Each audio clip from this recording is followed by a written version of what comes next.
بحبه دلوقتي رضا. جاي من بورسعيد مخصوص. لان خطير.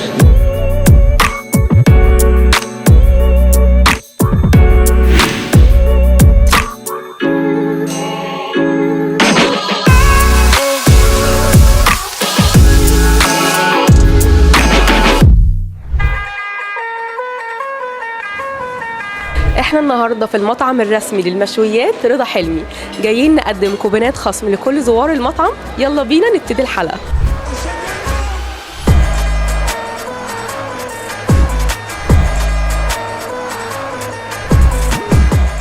ازي حضرتك؟ ازيك انت يا حبيبتي؟ ايه رايك في الاكل هنا في المطعم؟ لان خطير، لو مش خطير ما كنتش جيت. ايه اكتر صنف بقى عجبك؟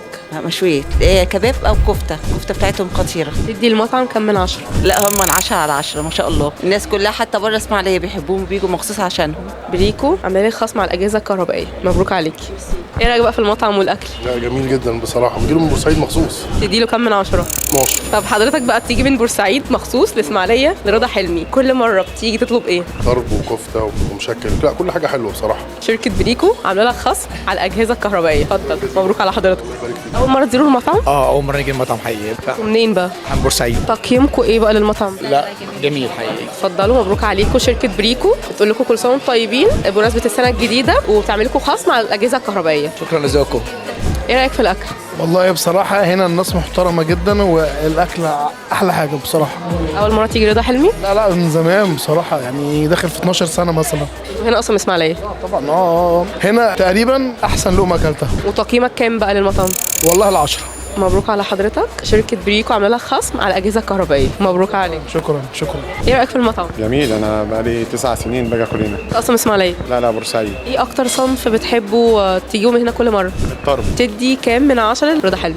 بالنسبه للاكل 10/10. مبروك عليك. شركه بريكو عامله لك خصم على الاجهزه الكهربائيه. ايه اخبار الاكل؟ الاكل 100. تقييمك كام من 10؟ 9.5 من 10. وايه احلى صنف كل ما بتيجي بتطلبه؟ انا الصراحه بحب اللحوم عامه، يعني الكباب عندهم حلو، الريش عندهم حلوه، كل حاجه هنا حلوه الصراحه. بالهنا والشفا. شركه بريكو عامله لك خصم على الاجهزه الكهربائيه، مبروك عليك. بارك فيك.